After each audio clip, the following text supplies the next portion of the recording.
This is Amy, and you're listening to the Talkin' Appalachian podcast. All the houses look the same. That's the first thing anybody says when they come here. Coal camp houses all in rows. Hello, friends. I hope you're all having a great summer. It's been a minute since I've posted a new episode, but like many of you, I'm taking time this summer for family and fun, and I'm still doing a lot of work, but slowing things down while I can. So my husband and I took a little road trip to Graceland in Memphis last week, which is somewhere I've always wanted to visit. We stayed at the guest house at Graceland, which is just down the street from the house.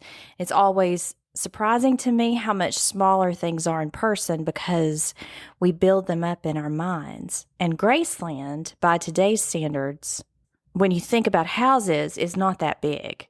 Not when you compare it to celebrity mansions you see on TV. So for me, it wasn't just about Elvis Presley, the celebrity. I mean, I grew up watching his movies and hearing his music, and I have this little Elvis necklace my poppy brought me as a gift one time when he visited. But I think personal spaces are interesting. The inside of someone's home is about as personal as it gets. And to have insight into the life of a person who had two very different versions of himself. There was Elvis the brand, what lives on in pop culture even now, and Elvis the human being, Elvis the Southerner, Elvis the man who battled demons and looked for personal connections with people, who loved his family and wanted to give them everything he could. And for me, very simply, it's the time period. I love the 60s and 70s, and I knew his house was sort of frozen in that mid-century modern era, which is another reason I wanted to tour it. So I'll be writing about this over on Patreon and sharing photos if you want to go over there and subscribe. Bonus episodes and photo essays are some of the perks you get, and you'll be supporting the podcast at the same time. So I hope you'll join me over there. I have a very special guest today, and you'll recognize her voice because she generously let me use several of her songs in key episodes this past season. The song you hear is by Tiffany Williams, and it's from her EP, When You Go. I hope you'll go to her website or wherever you get your music and buy her music because she's so incredibly talented. I've known Tiffany for over 20 years through our connections in Appalachian studies and writing. We know a lot of the same people like Michael Montgomery and Walt Wolfram, both of whom are in the part 1 of the book Talking Appalachian. But I knew I wanted her to be on the podcast because, like me, she shares a love of linguistics and the region. In fact, before she made the decision to move to Nashville to pursue a career in music, she was in a graduate linguistic program at NC State. Tiffany has also worked as a dialect coach on 2 Appalachian films, and she's written a piece of legislation for Tennessee's Blue Book, which recognized the validity of Appalachian dialects in Tennessee. We're also going to talk about the intersections of her love of linguistics and her work in Nashville as a singer-songwriter. Here's more about Tiffany. A coal miner's daughter, granddaughter, and great-granddaughter from Eastern Kentucky, Tiffany Williams lives in Nashville, where she writes songs and fiction. She's the recipient of the 2011 Jean Ritchie Fellowship for Appalachian Writing and the 2017 Denny C. Plattner Award for Fiction, a 2021 Kerrville New Folk Songwriting Competition finalist, and 2023 Falcon Ridge Folk Festival Emerging Artist. And she's been featured on NPR's Mountain Stage and WMOT NPR Live Sessions Finally Friday. Her debut EP, When You Go, was released in January 2019 and reached number 15 on the North American College and Community Radio Folk Chart and number 12 on the Folk DJ Chart. Her sophomore EP, I'll Be Back Soon, includes a cover of You'll Never Leave Harlan Alive featuring Daryl Scott, which reached number 4 on the Folk DJ Chart, with the album coming in at number 8. That is a song I have on repeat. I mean, I'm telling you, if you haven't heard her version of You'll Never Leave Harlan Alive, and you've heard me say this before on this podcast, it's amazing, amazing. Her debut LP, All Those Days of Drinking Dust, was released August 19th, 2022, peaking at number 5 and number 6 on the FAI Folk Chart and NACC Folk Chart, respectively.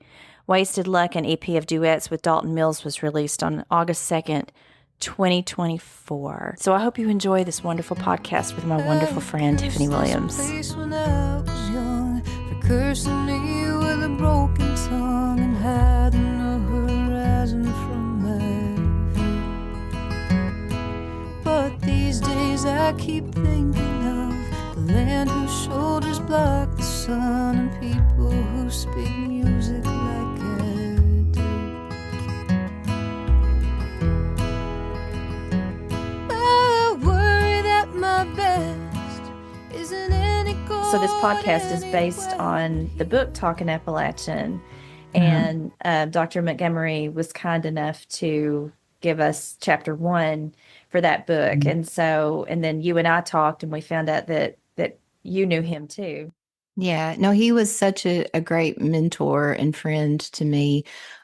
He sadly passed away a few years ago, but I met him through, I studied with Dr. Gross. He introduced me to Christina Tortora, who I'm still friends with, and not so much linguistically, just more when she comes around, I love to see her. But with Dr. Montgomery, I mean, it was really a mentor relationship, I felt like, and I learned so much from him. He was brilliant. And I was able to help him out with the updated and expanded. So it's the Dictionary of Southern Appalachian English, I believe is the name. Yeah. So if you see anything in there that says the Williams collection, then that would be things that I had passed along to him that I had, collected in my notebook or I don't know if it ended up in the book, but you know how it goes. Like, I think it was the logistics thing. But yeah, when you see the Williams collection, those are my contributions. And then he let me define SWARP. And so, because I think he was kind enough to let me define SWARP. So, there's multiple definitions. I'm sure you know plenty of them. But one of them that he wasn't entirely, I don't think he had necessarily heard before was indiscriminate promiscuity, which is my memo used swarping that way. She swarps with this one and that one. And so yeah, I don't know if my definitions kept, but he maybe humored me and let me define swarp for the book. But yeah, my mama's word for that was a rip. Rips swarp. Ripsty swarp. There's a phrase. That's a t-shirt. Rips swarp.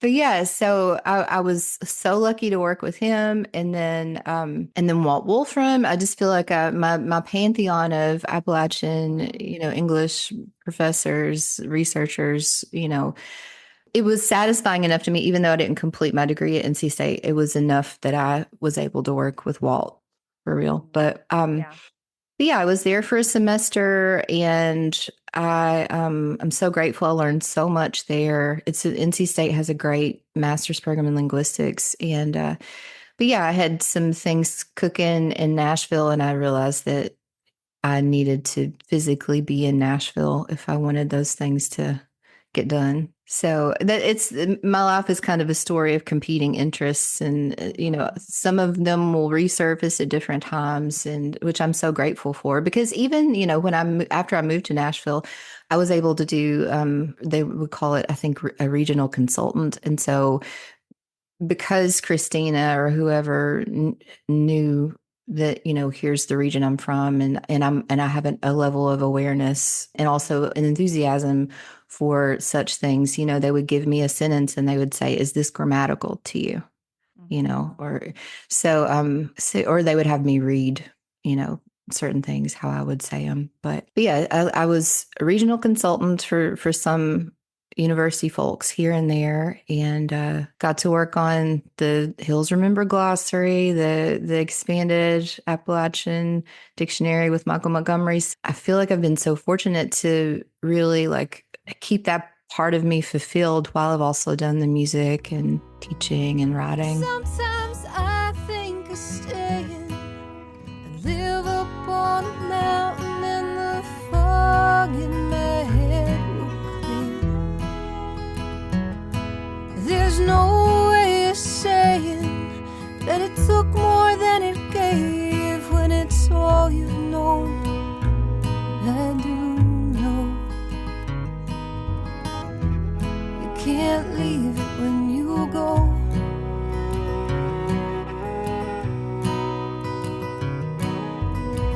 validated cobra. That also led you into some dialect coaching with film. Yeah, that has been a wonderful adventure.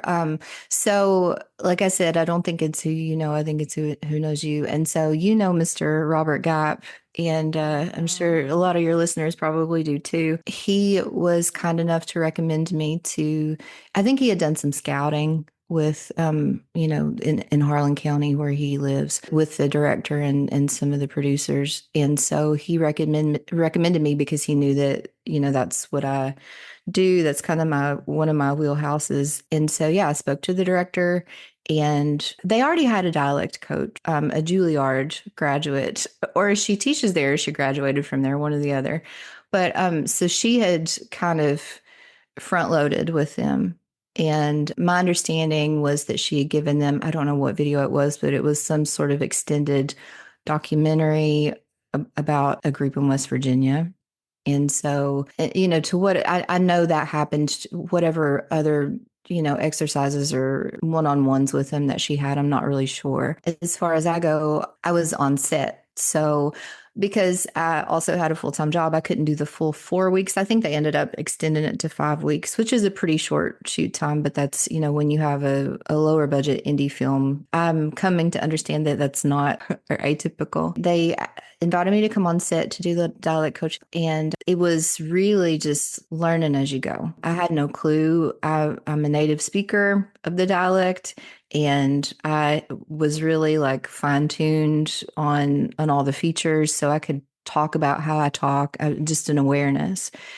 And I think that's the most important thing. That's the reason I'm able to dialect coach, is I'm from the area and I have a hyper awareness of the features. And Basically, like an actor will say, "How do you say this?" And you just say it this way. well, Or do you have to give them exercises to go through? well, the thing is, nobody taught me how to dialect coach. Like I said, it was kind of a trial by fire on the on set. And so when I was on set, you would have the sides for the day. So you have the lines and you can kind of go through. I would approach them and say, "Can I give you a note?" Which was very hard for me because they've got all these other things going on, right? And ultimately they're going to use the take that is the best one for whatever reason, emotions, and it just, that was the take, and they're not going to care about dialect. So I'm trying not to like throw them off in any way. So yeah, they had me come on set and dialect coach. It was trial by fire. Every day we would have the sides that would have their lines, and so I could follow along. I would be in Video Village, with the headset, so I could hear what they were saying and I could see it on screen. Other times I was not quite on top of video, but I would, I had my headset and I could hear them and I could watch them. It just depends on the space that you're in. It kind of depends on, so they would shoot a scene, multiple times. And what I tried to do, it was more of an instinct because, like I said, nobody was teaching me how to dialect coach.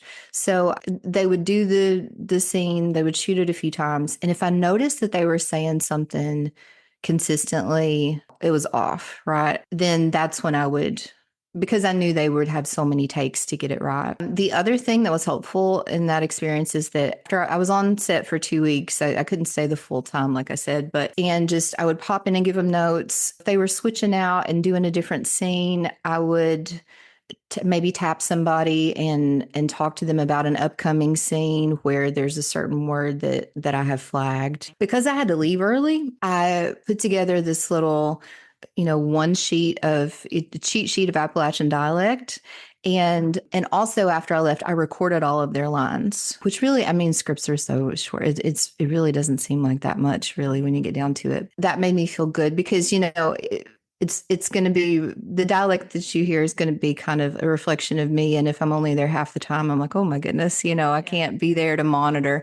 And then after they were done in post-production, I was able to go through the film and I would watch, and if I heard something that was off, I would it's a very like specific timestamp, right? So I would get down to the, I don't know, millisecond, and I would mark it, and then I would record whatever the thing was. So yeah, there was a lot of different opportunities for me to work with them. I worked on set And then, I recorded their lines, and then in post, I was able to say, because they go back and do ADR. And so, I can say, hey, this is what you do, and then they can fix it, and we're good. With the second film that I worked on, and she ended up finding me through the first film in the credits. So she had reached out to me, and because I was on the front end of this project before she even had it cast, I was able to think, okay, how do I want to do this? Since this was my experience last time, ideally, what can we do? And so I really wanted to front load things.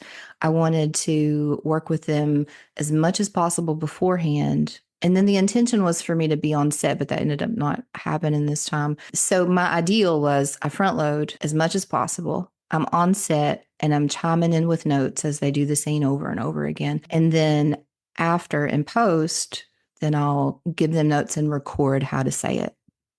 And I will also record their lines for them in the meantime. So I didn't get to be on set. Like I said, we're not quite at post for the film that I just worked on. But what I did get to do for this second film is I had my little, one sheet, Appalachian dialect cheat sheet. And so I was able to give that to them. And then I worked with them one-on-one on Zoom. We would kind of, get into it a little bit. Most of the time they've done some prep.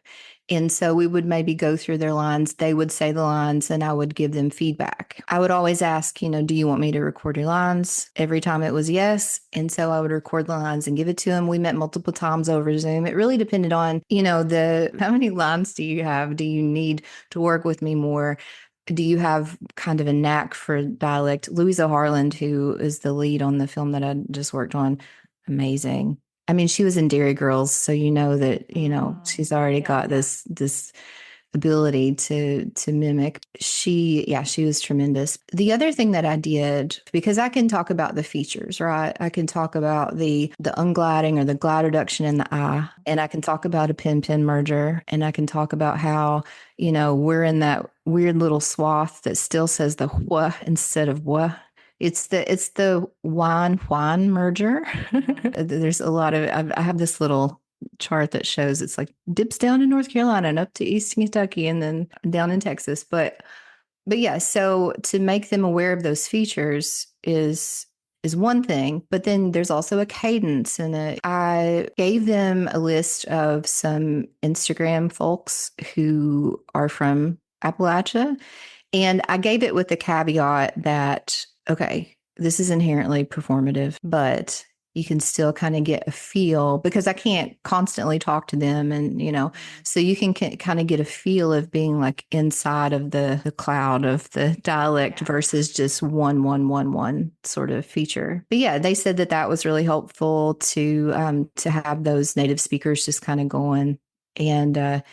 And then I also gave them, and this is not my idea, but I'm going to use it from now on like it is. Lisa Harland, again, she said that she likes to learn dialect. And like when she's learning a dialect, she likes to have a playlist of, regional singers and singer-songwriters. So I thought, my first thought was, I wonder if that would, I mean, I'm so happy to do that for her, but I'd never thought of songs being able to help you with the dialect, with learning a dialect. But then when I went through to make the playlist for her, I was like, oh, this is brilliant. Like, this is because so much of it does come through when you're singing, and then to whatever degree the musicality of the dialect is kind of like imbued in the songwriting too, but yeah, so I shared the song list, the playlist with her, and then sent it to the other folks too. Yeah, so that was part of my front loading, and I think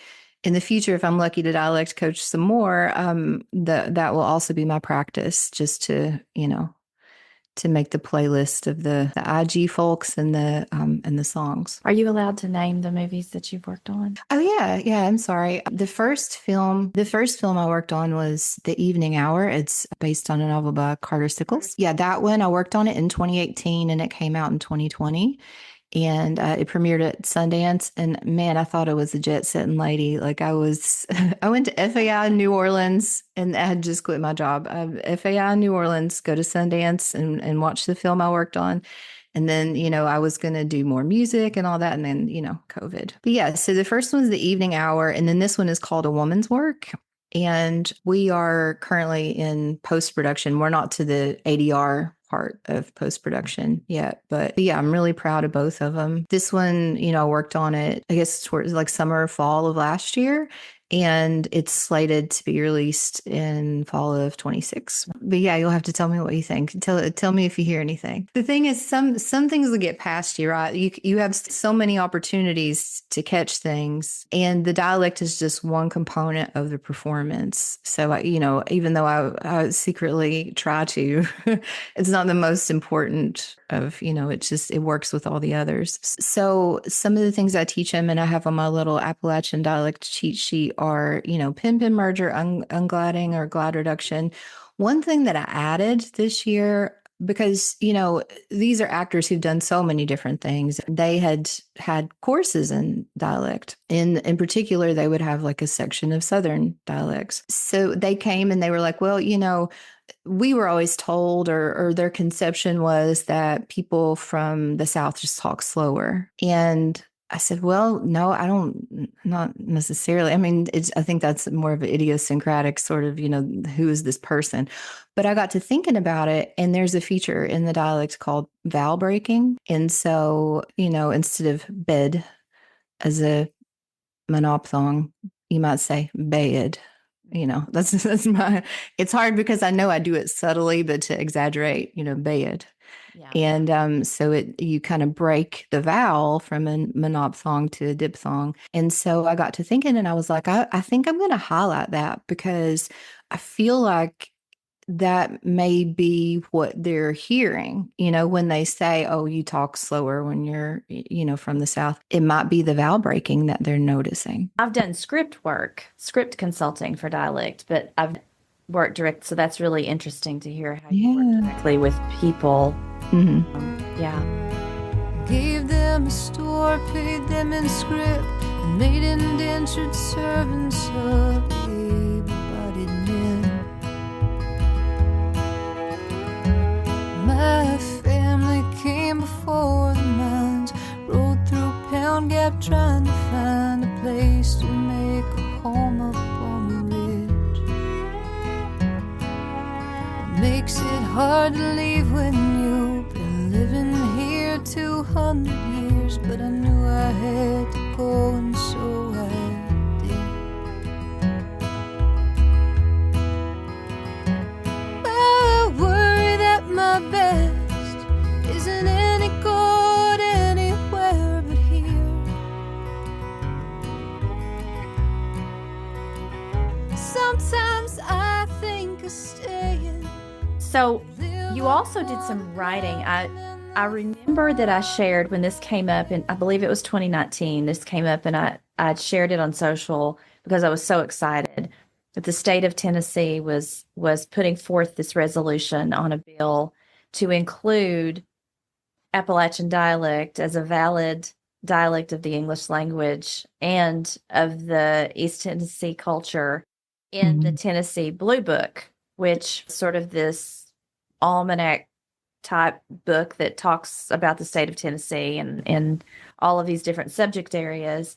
Mm-hmm. And then I Like, found I out can that tell you all about the Blue Book. I worked on the Blue Book at the then state's you office. popped up and said I wrote that because I had questions, but you popped up and said I wrote that. It's really interesting. So did that indeed pass and get into the Blue Book? I haven't seen the latest edition of the Blue Book. I believe the resolution passed, but as far as the content in the Blue Book, I'm not really sure. So yeah, the Blue Book is just kind of, it's got the history of Tennessee. It's got all the state symbols and that kind of thing. It's really, a lot of teachers like to have them for that reason. They also have a list of all the members and staff and everything. So, but yeah, so in my old job, I worked on the Blue Book. And then in my new job, I wrote this particular resolution. And we get assigned things randomly. I think maybe that was sent to me on purpose by my supervisor because she knows, a little bit about me. But when I got it, I was thrilled. And he had sent me we have backup that they send us. So they'll say, okay, I want a resolution and here's some information. And so it might be something that they pulled offline. And, is it Is everything in this article valid? I don't know. So anyway, I really wanted to do justice by this proc or this resolution because I was so excited that it was going to exist. So I met with the representative who requested it and I explained, here's my background and I would love to add to this and really take my time with it and make sure that I wrote it. I'm pretty sure it passed. I think it did. I mean, I was trying to Yeah. find exactly, and I even looked in the index of the 2024, I think, version.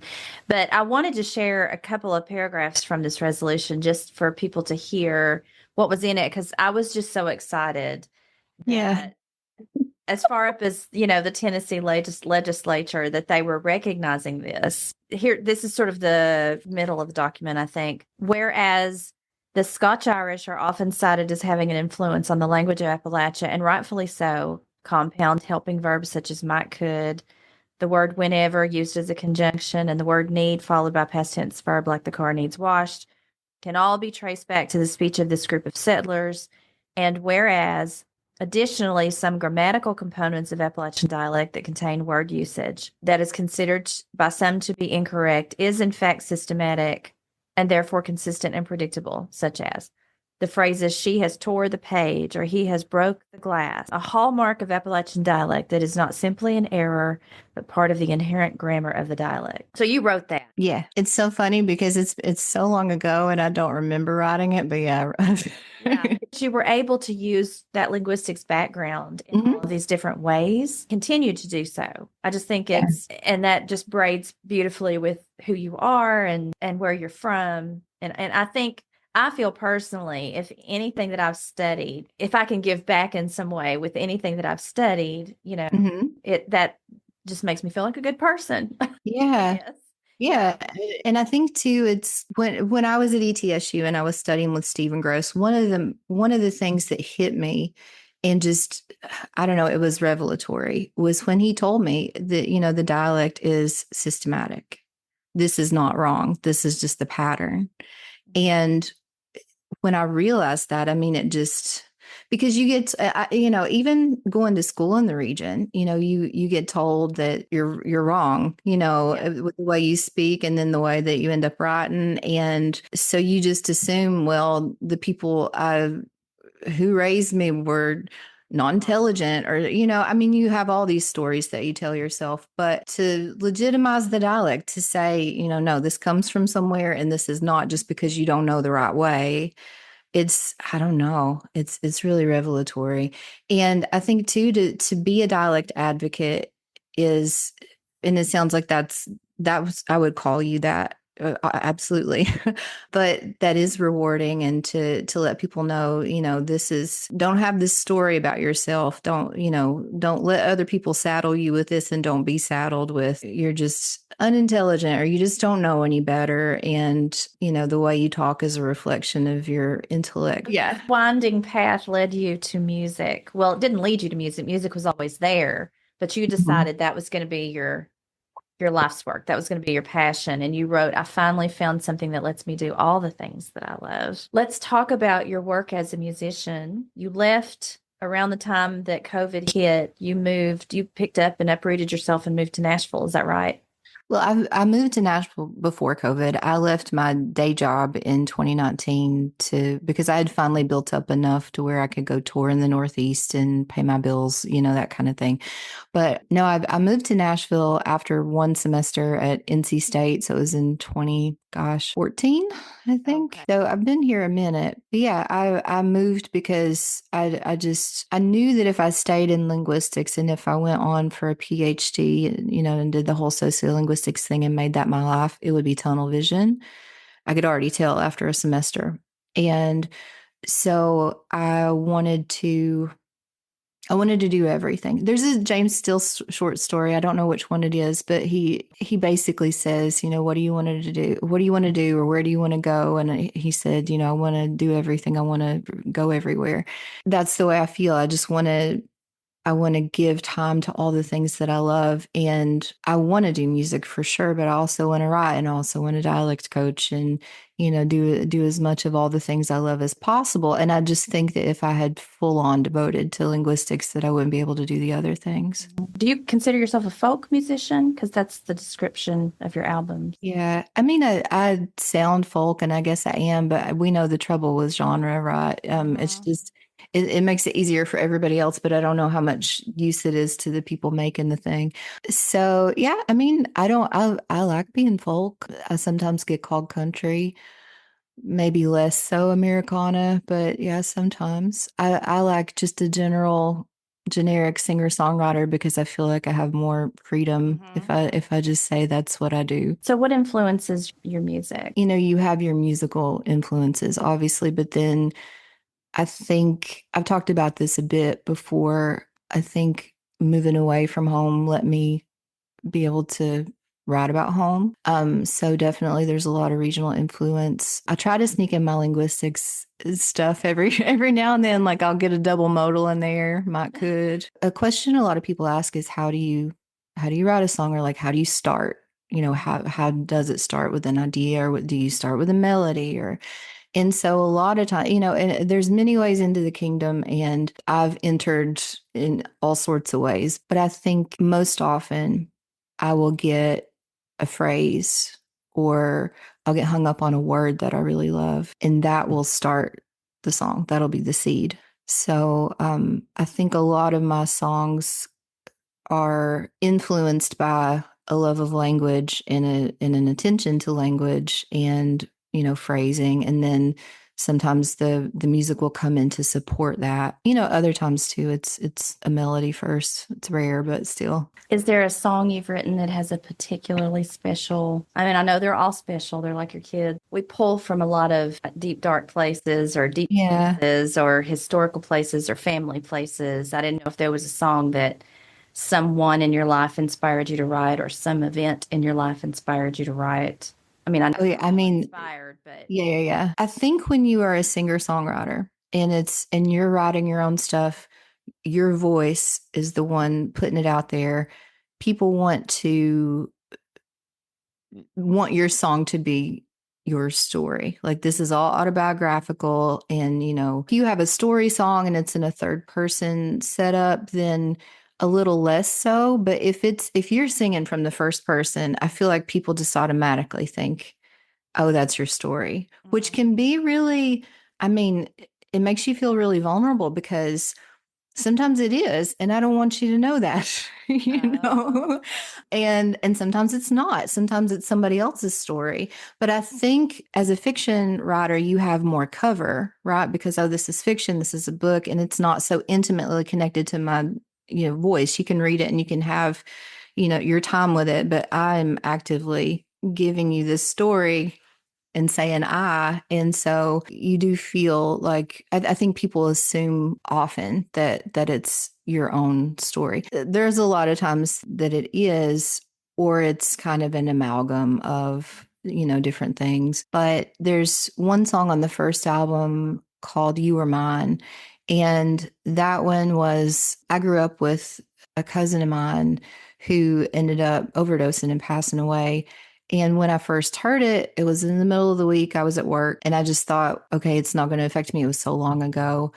And on the weekend, when I had the space to really have the feeling, I wrote that song and I've had all my emotions. But, the way that it comes together is you pull from all sorts of things. Like, I told a friend of mine that my cousin had passed away and, she had had a hard life and what she had been through. He said, well, my mama used to say, some people are born half damned. And so that's the first line of that. You were born half damned. Anybody would tell you that. Yeah. So there's that. And then when I was little, for whatever reason, I used to chew on my mom's hair. And so that's in there, right? Like she's in the song, she's chewing on her hair. So I'm always going to be in the song. I wish I had more cover. I wish I could be a fiction writer who's like, this is all play pretend, right? But a lot of it is personal to me, and then it kind of gets mixed up with other experiences and phrases, and Did you have music in the films that you worked on as a dialect coach? I did not in the first one, but then in this new one, A Woman's Work, I do actually. They're not my songs, they're cover songs. So Alex, the writer and director, she has been so good to me and let me do all sorts of things with this film. And so she asked me to be the singer in the bar scene, in the bar fight scene. And so I brought a couple of pals and we're in the background there. And I'm singing Blue Kentucky Girl. I think I can say what the songs are, but yeah. So I'll have that in the film, and then things can always hit the cutting room floor, so you don't know for sure. But I should also have another a song in there that's a country cover. So yeah, that's really big, exciting for me. Yeah. All of the links to Tiffany's music is going to be shared in the show notes so that you can find that easily. So go listen to her music, go buy her music, go see her when she's performing. Her tour dates and everything are on her website. And thank you so much. It's good to see you. You too. On that wall they painted names of men who spent their days in darkness digging up the coal. Here's one of mine in 63, two loading cars, crushed both legs between his hips and knees. They said he wouldn't walk again and doped him up on medicine that he kept taking after he was fine. His wife had bathed and dressed him, but he left her and both their kids. My daddy says he still remembers crying. I worry that my best isn't any good anywhere but here. Sometimes I think of staying. I'd live up on a mountain and the fog in my head would clear. There's no way of saying that it took more than it gave when it's all you know. I do know you can't leave it when